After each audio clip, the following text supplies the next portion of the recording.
In this video, we are going to discuss about request fulfillment.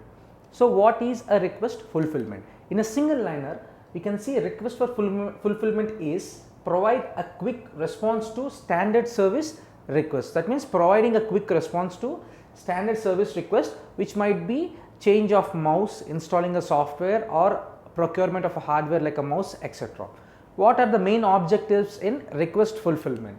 The main objectives are to communicate the information regarding existing standard services and the procedures. So we communicate the information to the users regarding the standard services or the standard services requests, and also about the standard service procedures, to provide channel and mechanism for users to avail these standard services. That means user needs to raise a service request for the same, so that it provides a channel or a path or a mechanism for users to avail these standard services through the standard service request.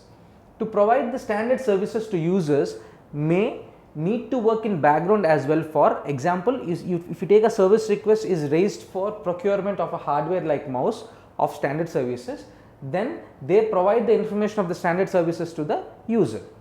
To assist general queries, updates on standard services. So whenever there is a query also, you can raise a service request and they will assist you for the general queries and updates on the standard services.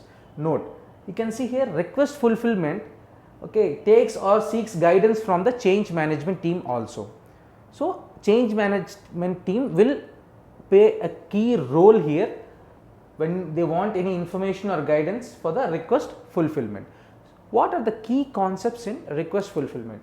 The key concepts are service requests and standard services, components of the standard services, and also request model. So these are the three key concepts of request fulfillment, and we will be knowing about these key concepts in depth in the next videos.